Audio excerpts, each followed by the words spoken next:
안녕하세요. 오늘은 당신이 보내주신 자료, 칼 트루먼의 칼뱅 신학 수용에 대한 역사적 고찰이라는 글인데요.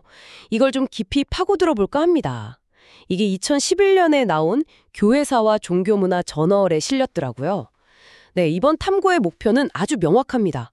트루먼이 칼뱅 신학이 후대에 어떻게 받아들여졌는지, 그 역사를 어떻게 분석해야 한다고 보는지, 그 핵심 주장을 좀 파악하고요. 특히 당신처럼 이제 개혁신학을 공부하는 입장에서 이 논의가 어떤 의미가 있고 또 어떤 질문을 던져주는지 함께 성찰해보는 시간을 갖겠습니다. 바로 본론으로 들어가 보죠. 트루먼의 가장 핵심적인 지적, 이거 같아요. 칼뱅이랑 그 이후 시대를 뭐랄까 너무 쉽게 이어지냐, 끊어졌냐, 이런 이분법적인 잣대로만 보려고 했던 시도들, 이제 그만하자는 거죠. 네, 맞습니다. 그 연속성, 분연속성 논쟁 자체가 좀 위험할 수 있다, 이런 지적인데요. 그 대신에 텍스트를 그냥 글자 덩어리가 아니라 그 자체로 하나의 역사적 행위로 봐야 한다. 그리고 맥락 속에서 훨씬 더 섬세하게 읽어내자, 뭐 이런 제안을 하는 겁니다. 그러면서 칼뱅주의라는 용어 자체, 그리고 칼뱅 신학이 정말 독창적이라고 말할 수 있는가? 여기에 대해서도 좀 도발적인 질문을 던지는 것 같고요. 그렇죠. 상당히 날카로운 문제 제기입니다. 자, 그럼 하나씩 좀 파헤쳐 보겠습니다. 먼저 트루먼이 말하는 수용, 그러니까 리셉션이라는 개념부터 좀 명확히 할 필요가 있을 것 같아요. 이게 단순히 아이디어를 베끼거나 번역하는 거랑은 다르다는 거죠. 네, 맞습니다. 트루먼은 수용을 좀 더 넓게 두 가지 차원에서 봐야 한다고 이야기합니다. 하나는 칼뱅이 쓴 구체적인 텍스트들 있잖아요. 예를 들면 기독교 강요라든지 그의 주석이라든지 이런 것들이 당대와 그 이후에 실제로 어떻게 읽혔는지, 어떻게 사용되고 인용되고 때로는 비판받으면서 전달되었는지 그걸 추적하는 차원이고요. 다른 하나는 눈에 딱 보이는 텍스트는 아니지만 칼뱅의 아이디어와 개념들이 다른 신학자들에게 어떻게 받아들여지고 또 어떻게 변용되고 심지어는 새로운 문제에 답하기 위해서 어떻게 발전되었는지 이런 걸 살피는 차원입니다. 그 두 가지 차원. 텍스트 수용과 아이디어 수용. 네, 이 둘이 물론 연결은 되어 있지만 분석하는 방식은 좀 다르야 한다, 이런 지적이죠. 바로 그 지점에서 기존 연구 방식에 대한 트루먼의 비판이 나오는 거군요. 칼뱅과 후대 정통주의 신학자들 사이의 관계를 너무 쉽게 연속된다, 아니면 단절됐다, 이렇게 나누려고 했다는 거죠. 네, 맞습니다. 이른바 연속성 논쟁이라고 불리는 건데요. 트루먼은 이 논쟁 자체가 좀 위험하다고 보는 거예요. 왜냐하면 자칫 잘못하면 현재 우리의 신학적 기준이나 잣대를 가지고 과거를 재단하는 그런 시대착오, 에나크로니즘에 빠지기 너무 쉽다는 거죠. 시대착오요? 예를 들면 어떤 걸까요? 예를 들어서 칼뱅하고 한 세기 뒤에 존 오웬 같은 신학자가 있잖아요. 이 두 사람이 제한속주의 교리를 설명하는 방식에 약간 차이가 있을 수 있거든요. 그럴 때 어떤 사람은 표현은 좀 다르지만 본질은 같아. 그러니까 이건 연속적이야. 이렇게 주장할 수 있고, 또 다른 사람은 아니야. 표현 방식이 다른 건 중요한 차야. 이건 단절된 거야. 이렇게 말할 수 있다는 거죠. 보는 사람의 현재 신학적 입장에 따라서 해석이 달라질 수 있다. 그렇죠. 결국에는 역사적 분석이라기보다는 현재 자신의 신학적 입장, 자신의 도구마를 과거에 투영하는 결과가 될 수 있다는 겁니다. 역사가 신학의 정당성을 입증하는 도구가 되어버릴 수 있다는 그런 경고죠. 그렇다면 왜 그렇게 자꾸 시대착오적인 접근을 하게 되었을까요? 그냥 연구가 부족해서일까요? 아니면 다른 이유가 있을까요? 트루먼은 이게 때로는 현재의 어떤 교리적 입장을 정당화하려는 동기하고 연결될 수 있다고 보는 것 같아요. 그러니까 내가 믿는 이 신학이야말로 칼뱅으로부터 직접 이어져 온 정통이다, 이렇게 주장하거나 반대로 저 사람들의 신학은 칼뱅에게서 벗어난 뭔가 변질된 거야 라고 비판하기 위해서 연속성, 불연속성이라는 틀을 좀 편리하게 사용해온 경향이 있지 않았나, 이런 지적인 거죠.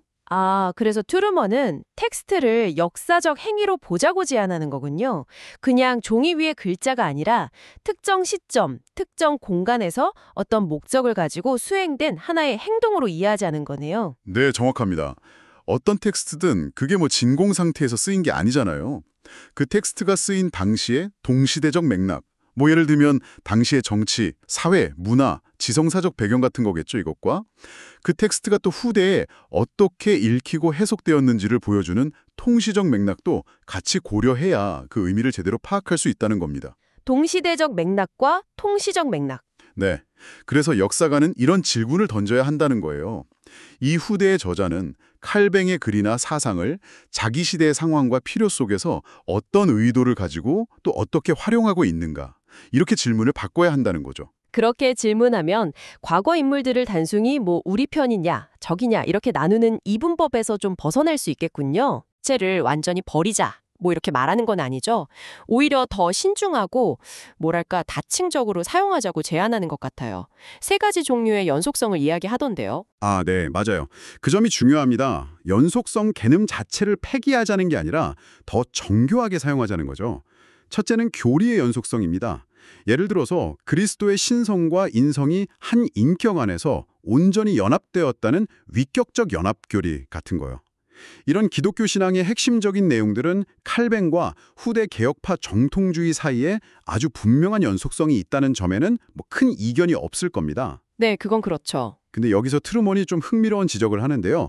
이런 교리적 연속성은 개별 신학자의 어떤 저술에서보다 오히려 교회가 공식적으로 채택한 신앙 고백서나 요리문답에서 더 명확하게 드러난다고 말해요. 아, 신앙 고백서에서요? 예를 들면 웨스트민스터 신앙 고백서 같은? 네, 웨스트민스터 신앙 고백서 8장 2항이라든지 아니면 뭐 벨직 신앙 고백서 19조 같은 곳에서 이 위격적 연합교리가 어떻게 고백되는지를 보면 시대와 지역을 넘어서는 어떤 교리적 일치를 확인할 수 있다는 거죠. 왜 개인 저술보다 신앙 고백서에서 더 분명하게 드러난다고 보는 걸까요? 아마도 신앙 고백성은 한 개인의 신학이라기보다는 그 교회 공동체 전체가 동의하고 함께 고백하는 내용을 담고 있기 때문일 거예요. 개인 저술에는 그 저자만의 독특한 강조점이나 표현 방식 같은 게 좀 두드러질 수 있잖아요. 근데 신앙 고백서는 여러 신학자들과 목회자들의 논의와 합의를 거쳐서 만들어지기 때문에 그 시대 개혁교회가 공유했던 핵심 교리의 어떤 공통분모, 가장 기본적인 골격을 더 잘 보여준다고 할 수 있겠죠. 아, 그렇군요. 공동체의 고백이니까. 그럼 두 번째 연속성은 철학적 틀의 연속성, continuity of a philosophical framework. 이건 좀 의외일 수도 있겠어요. 칼뱅이 스콜라 철학이나 아리스토텔레스주의에 대해 상당히 비판적이었던 걸로 아는데요. 네, 그렇죠. 칼뱅의 글만 보면 마치 그가 중세 철학과는 완전히 담을 쌓은 것처럼 보일 수도 있어요. 하지만 트루먼은 당시 지성세계를 좀 더 넓게 봐야 한다고 지적합니다. 그러니까 16, 17세기 유럽에서 아리스토텔레스주의라는 건 어떤 특정한 학파만을 딱 지칭하는 게 아니라 아리스토텔레스에게서 유래한 개념, 용어, 논증 방식 같은 것들을 폭넓게 사용하는 지적 돈통 전체를 가리킬 수 있었다는 거예요. 아, 훨씬 넓은 의미였군요. 네, 사실상 그 시대에서 뭐 교육받은 지성인이라면 어떤 의미에서는 다 아리스토텔레스주의자라고 할 수도 있을 정도였다는 거죠. 트루먼이 이레나 바쿠스라는 학자의 연구를 인용하는데요. 칼뱅 역시 삼위일체나 기독론 같은 아주 핵심적인 교리를 설명할 때는 아리스토텔레스 철학에서 유래한 뭐 본질, 헬라어로는 우시아죠. 또는 위격, 휴포스타시스 같은 이런 용어들을 사용할 수밖에 없었다는 점을 상기시킵니다. 꽤나 비판은 했지만 기본적인 사고의 틀이나 사용하는 언어에 있어서는 공유하는 부분이 있었다. 이것도 일종의 연속성이다. 이런 말이네요. 네, 그렇죠. 완전히 새로운 언어로 신학을 할 수는 없었으니까요. 이것도 중요한 연속성의 한 측면이라는 겁니다. 마지막 세 번째 연속성은 문제 또는 질문의 연속성, problems or questions인데 이건 앞에 두 개보다 훨씬 더 좀 미묘하고 흥미로운 지점인 것 같아요. 네, 맞아요. 저는 이 부분이 트루먼 분석의 아주 중요한 기여 중 하나라고 생각합니다. 예를 들어서 후대에 이제 정교하게 발전된 구속 언약, covenant of redemption 개념 있잖아요. 라틴어로는 pactum salutis라고 하죠. 성부와 성자께서 창세전에 우리 구원을 계획하셨다는 이 언약 개념. 이게 칼뱅이 명시적으로 가르치거나 이 용어를 직접 사용하진 않았거든요. 네, 그렇죠. 하지만 트루먼은 질문을 던지는 거예요. 이 개념이 그럼 왜 등장했을까? 그리고 그 답을 칼뱅이 아주 중요하게 씨름했던 문제, 즉 그리스도께서 어떻게 신성과 인성, 이 양성, both natures을 가지시고 우리의 중보자가 되실 수 있는가 하는 아주 깊은 신학적 질문에 대한 후대의 응답으로 해석하는 겁니다. 아, 칼뱅이 던진 문제에 대한 답을 찾는 과정에서 나왔다. 네, 그러니까 사용한 용어나 개념은 좀 다를 수 있어도 칼뱅이 제기했던 바로 그 문제의식에 답하려는 시도였다는 점에서 이것 역시 칼뱅과 연속성을 갖는다는 거죠. 마찬가지로 행위 언약, Covenant of Works, 라틴어로는 Foedus Operum 개념도 마찬가지예요. 칼뱅이 직접 사용한 용어는 아니지만 아담의 대표성 문제라든지 아니면 유한한 인간이 어떻게 무한하신 하나님과 관계를 맺을 수 있는가 하는 문제들, 이런 칼뱅이 중요하게 다루었던 문제들과 연결해서 이해할 때 그 역사적 의미가 더 분명해진다는 주장입니다. 그렇군요. 웨스트민스터 신앙고백서 키첸이 다루는 이 언약 신학의 발전 과정이 바로 이런 문제의식의 연속성을 잘 보여주는 예라고 할 수 있겠네요. 네, 아주 좋은 예입니다. 결국 중요한 건 칼뱅의 용어 그 자체가 아니라 칼뱅이 던졌던 질문들, 그 질문들에 답하기 위한 후대의 노력 속에서 새로운 개념들이 등장했고 그것이 바로 문제의식의 연속성이라는 거죠. 아주 중요한 통찰 같습니다. 그런데 트루먼은 이렇게 아이디어나 개념의 수용을 추적하는 것이 특정 텍스트가 인용되고 이런 걸 추적하는 것보다 훨씬 더 어렵다고 말해요. 특히 칼뱅의 경우는 더 그렇다고 하는데요. 그건 왜 그런가요? 그 이유는 어떻게 보면 좀 간단합니다. 칼뱅이 제시했던 많은 중요한 신학적 아이디어들이요. 사실은 칼뱅에게서 처음 시작된 게 아니기 때문이에요. 칼뱅 신학의 상당 부분은 사실 그 이전부터 서방교회 안에 쭉 흘러내려오던 특히 아우구스티누스로부터 이어지는 아주 강력한 신학적 전통을 그가 정말 탁월하게 종합하고 재진술한 것이거든요. 아, 독창적인 게 아니라 종합하고 재진술한 거다. 네, 가장 대표적인 예가 바로 예정론이죠. 보통 칼뱅하면 예정론을 딱 떠올리지만 이 교리는 사실 아우구스티누스가 펠라기우스주의에 맞서 싸우면서 확립했던 서방교회의 아주 핵심적인 교리 중 하나였습니다. 트루먼이 토마스 브래드 워딘이라는 중세 신학자의 책 신적인 원인에 관하여 펠라기우스에 반대하여 디 카우사 데이 콘트라 펠라기움을 언급하는 것도 바로 이 오랜 반펠라기우스주의 전통을 강조하기 위해서고요. 그렇군요. 심지어 좀 논쟁적인 이중 예정, 더블 프레데스티네이션 개념조차도 칼뱅이 처음 만들어낸 게 아니었어요. 중세 신학자들 중에도 그런 주장을 한 사람들이 있었고 동시대 인물인 루터에게서도 유사한 사상을 찾아볼 수 있습니다. 아, 정말요? 이중예정까지도? 네, 물론 나중에 도르트 신조 제1교리가 선택과 유기교리를 개혁교회의 아주 중요한 고백으로 명확하게 정립했지만 그 뿌리가 훨씬 더 깊다는 것을 알아야 한다는 거죠. 그렇다면 우리가 너무나 자연스럽게 사용하는 칼뱅주의라는 용어 자체가 사실은 좀 오해의 소지가 많거나 어쩌면 역사 분석에 방해가 될 수도 있다? 이런 말이네요. 바로 그 점을 투르먼이 아주 강하게 비판합니다. 칼뱅주의라는 딱지는 마치 칼뱅이라는 한 개인이 완전히 새롭고 독창적인 신학 체계를 혼자서 다 만들어냈고 그 이후의 모든 개혁 신학은 단순히 칼뱅의 복제품이거나 각주에 불과하다는 듯한 그런 잘못된 인상을 주기가 너무 쉽다는 거죠. 예를 들면요. 가장 대표적인 예가 도르트 신조의 5대 교리를 흔히 칼뱅주의 5대 교리라고 부르는 거잖아요. 근데 사실 도르트 총회는 칼뱅이 죽고 나서 수십 년 뒤에 열렸고 여러 나라의 다양한 개혁파 신학자들이 모여서 당시 알미니우스주의의 도전에 공동으로 대응하는 과정에서 형성된 것이거든요. 칼뱅 한 사람의 사상이라고 딱 말하기는 어렵죠. 아, 그러네요. 신학자법이라는 것이 혼자서 하는 게 아니라 본질적으로 공동체적, 커뮤널 성격을 갖는다는 점을 강조하는 것과도 연결되는군요. 네, 그렇습니다. 우리가 잘 아는 것처럼 루터 곁에 멜라니톤이 있었듯이 칼뱅 역시 제네바의 동료 목회자들이나 교수들, 또 부커나 불린거 같은 동시대 다른 개혁가들과의 끊임없는 서신 교환, 그리고 그가 읽었던 수많은 교부들이나 중세 신학자들의 영향 속에서 자신의 신학을 발전시켜 나갔습니다. 그래서 트루먼은 좀 과감하게 표현하는데요. 칼뱅의 사상에는 어떤 의미에서 자존성, 에이스티, 그러니까 다른 어떤 것에도 의존하지 않는 완전한 독립성, 이게 좀 결여되어 있다고까지 말합니다. 자존성이 결여되어 있다. 네, 이게 칼뱅 신학이 위대하지 않다는 뜻은 아니고요. 홀로 우뚝 써놓던 고립된 봉우리가 아니라 훨씬 더 거대한 신학사라는 산맥의 일부로서 이해해야 한다. 뭐 이런 의미로 받아들여야겠죠? 그러면 그 엑스트라 칼비니스티쿰이라는 용어에 대한 설명도 비슷한 맥락에서 이해할 수 있겠네요. 이름만 보면 딱 칼뱅 것 같은데 말이죠. 네, 맞습니다. 이것도 아주 좋은 예인데요. 이 용어는 사실 칼뱅 자신이 만든 게 아니에요. 오히려 성찬 논쟁 중에 루터파 신학자들이 칼뱅파의 기독론을 비판하기 위해서 붙인 별명에 가깝습니다. 아, 비판하기 위해서 붙인 이름이라고요? 네, 그러니까 그리스도의 신성이 그분의 인성 안에 완전히 갇히지 않고 인성 바깥에도 엑스트라, 여전히 편지하신다는 이 개념을 루터파 입장에서는 좀 이상하게 본 거죠.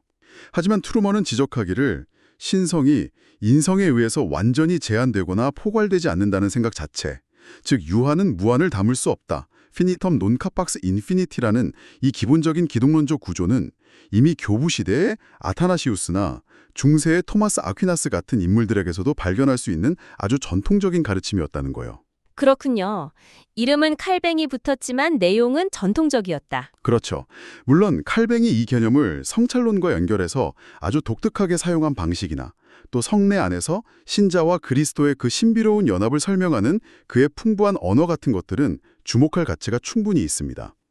예를 들어 하이델베르크 요리문답 47문과 48문에서 그리스도께서 승천하셨지만 그 신성으로는 여전히 우리와 함께 계신다고 가르치는 것도 이런 기독론적인 맥락과 연결해서 이해할 수 있겠죠. 자, 지금까지 트루먼의 주장을 상당히 깊이 있게 따라와 봤습니다. 논리가 아주 명쾌하면서도 어떻게 보면 좀 도전적이기도 하네요. 이제 개혁신학을 공부하는 당신의 입장에서 이 논의를 한번 평가해 볼 시간입니다. 트루먼 주장이 우리에게 주는 유익, 강점이라고 할까요? 그런 건 무엇일까요? 한 3가지 정도로 정리해 본다면요. 네, 3가지 정도로 요약해 볼 수 있을 것 같습니다. 첫째는요, 역사 연구의 아주 기본적인 자세, 즉 시대착오를 피하려는 엄밀한 방법론을 강조한다는 점입니다. 과거의 텍스트를 현재의 잣대로 함부로 재단하지 않고 그 텍스트가 쓰인 구체적인 역사적 맥락 속에서 1차적인 의미를 찾으려는 태도, 이건 모든 신학 연구의 기초가 되어야 한다고 생각합니다. 둘째는 칼뱅주의라는 말을 사용할 때 훨씬 더 신중하게 만들어준다는 점이에요. 칼뱅을 개혁 신학의 전부인 것처럼 신격화하거나 너무 단순화하는 시각에서 벗어나게 해주고요. 그를 더 넓은 신학사적 흐름과 공동체 속의 한 인물로 보게 함으로써 개혁 신학 전통의 어떤 풍부함과 다양성을 제대로 인식하게 돕는다는 거죠. 그리고 셋째는 신학 사상의 흐름을 더 깊이 이해할 수 있는 좋은 분석 틀을 제공한다는 점입니다. 그냥 같으냐 다르냐는 단순한 이분법 대신에요. 교리, 철학적 틀, 문제의식이라는 이 3가지 다른 층위에서 연속성을 살펴봄으로써 신학적인 아이디어가 어떻게 계승되고 또 어떻게 변화하는지를 훨씬 더 입체적이고 역동적으로 파악할 수 있게 해준다는 겁니다. 네, 정말 중요한 장점들인 것 같습니다. 하지만 어떤 주장이든 완벽할 수는 없겠죠? 트루먼의 분석에서 좀 아쉬운 점이나 우리가 비판적으로 생각해봐야 할 약점 같은 것도 있을 것 같아요. 역시 3가지로 짚어본다면요? 네, 물론 비판적으로 검토할 지점도 있다고 봅니다. 첫째는 아이디어 수용을 추적하는 구체적인 방법론 제시는 좀 부족해 보인다는 점이에요. 텍스트 인용과 달리 아이디어의 영향을 추적하기가 어렵다는 지적은 매우 타당한데 그러면 정확히 어떻게 해야 하는가에 대한 아주 명확하고 구체적인 대안적인 방법론까지는 좀 제시하지 못한 것 같다는 아쉬움이 남습니다. 둘째는 신앙 고백의 통일성을 좀 약화시킬 수 있다는 우려도 쟁될 수 있을 것 같아요. 역사적 개별성이나 맥락을 너무 강조하다 보면 개혁교회가 역사적으로 함께 고백해온 웨스트민스터 신앙고백이나 하이델베르크 요리문답 같은 이런 신앙 고백서들이 갖는 어떤 교리적 통일성이나 규범적인 권위가 상대적으로 좀 약해질 수 있다는 비판적인 성찰도 필요해 보입니다. 특히 신앙 고백적 정체성을 중요하게 여기는 당신에게는 좀 민감하게 다가올 수 있는 지점이겠죠? 네, 그럴 수 있겠네요. 그리고 셋째는 칼뱅의 독창성에 대한 평가가 어떻게 보면 약간 좀 박하게 들릴 수 있다는 점입니다. 트루먼은 칼뱅이 내용 자체에 있어서는 독창적인 신학적 기여를 거의 하지 않았다고까지 좀 강하게 말하는데요. 이게 기존 사상을 비판적으로 종합하고 재구성하는 과정에서 보여준 칼뱅의 그 타고남 있잖아요. 예를 들면 성령론이나 교회론에서의 기여, 아니면 기독교 강요 전체가 갖는 그 독특한 구조 같은 것들. 이런 그의 기여마저 좀 과소평가할 위험은 없는지 질문해 볼 필요가 있다는 생각입니다. 그렇군요. 특히 신앙 고백의 권위 문제나 칼뱅의 독창성 평가는 당신에게 좀 더 깊은 고민거리를 던져줄 수 있겠네요. 자, 그럼 마지막으로요. 이처럼 역사신학적인 논의를 깊이 하는 것이 결국 당신의 미래 목회 현장에는 어떤 의미가 있을까요? 목회적인 함이라고 할까요? 이것 역시 세 가지로 정리해 봅시다. 네. 이게 뭐 그냥 학문적인 논의로만 끝나는 게 아니라 목회 현장에도 분명한 함의가 있다고 생각합니다. 세 가지로 말씀드릴 수 있겠는데요. 첫째는 성도들에게 역사를 가르칠 때 균형 감각을 갖게 해준다는 겁니다. 어떤 특정 신학자, 설령 그게 칼뱅이라 할지라도 그를 뭐 완벽한 영웅처럼 이상화하거나 절대시하는 대신에요. 신학 교리가 형성되어 온 과정이라는 것이 때로는 매우 복잡했고 치열한 논쟁과 공동체적인 노력이 함께 있었다는 이런 역사적 사실을 좀 균형 있게 가르칠 필요가 있다는 거죠. 그래야 성도님들이 교리나 전통에 대해서 더 건강하고 성숙한 이해를 가질 수 있을 겁니다. 둘째는 과거 신앙의 유산과 대화하는 겸손한 자세를 배우게 한다는 점입니다. 과거 신학자들의 글을 읽을 때 무조건 이 사람은 우리 편인가 아닌가 혹은 오늘날 기준으로 이게 옳은가 틀렸는가 이걸 먼저 따지기 전에요.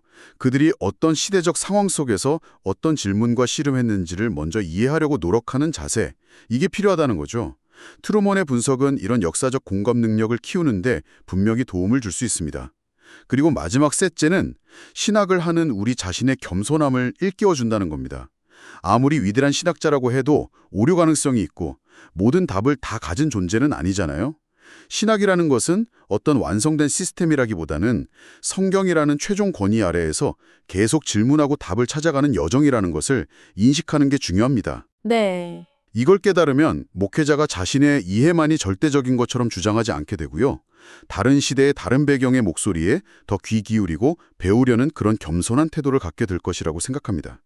트루먼이 마지막에 인용한 것처럼 칼뱅 자신도 이름 없는 무덤에 묻히기를 원했을 만큼 자신의 어떤 이름이나 독창성보다는 오직 하나님의 진리가 드러나기를 원했던 인물이라는 점을 기억할 필요가 있겠죠.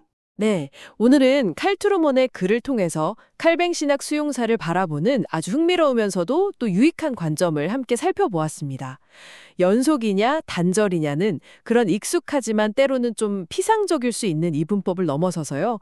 텍스트를 역사적 행위로 보고 다양한 맥락과 또 여러 층위의 연속성을 고려해야 한다는 그의 주장은 우리가 신학사를 대하는 태도에 대해서 참 깊은 성찰을 요구하는 것 같습니다. 네. 특히 칼뱅주의라는 용어의 어떤 함정에 대해서 경고하고 또 칼뱅의 독창성에 대한 신화를 좀 해체하려는 시도는 당신이 앞으로 개혁신학 전통을 더 깊고 풍부하게 이해하는데 아주 중요한 비판적인 도구가 될 거라고 생각합니다. 단순히 칼뱅을 되풀이하는 것을 넘어서서 그가 속했던 더 넓은 신학적 대화의 장, 그리고 그 이후의 다채로운 발전들을 함께 조망할 수 있게 돕는 참 귀한 통찰이라고 봅니다. 자, 오늘 탐구를 마무리하면서 당신에게 질문 하나를 던지면서 마치고자 합니다. 오늘 우리가 함께 살펴본 트루먼의 분석 방식 있잖아요. 텍스트를 역사적 행위로 보고 교리, 철학적 틀, 문제의식 이런 다각적인 렌즈로 접근하는 방식. 이 방식을 당신이 지금 공부하고 있는 다른 신학 인물이나 혹은 바른 교리 논쟁에 한번 적용해보면 어떨까요?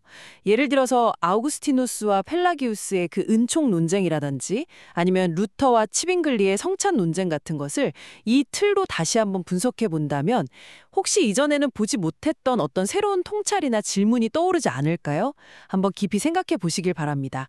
그럼 다음 탐구에서 또 뵙겠습니다.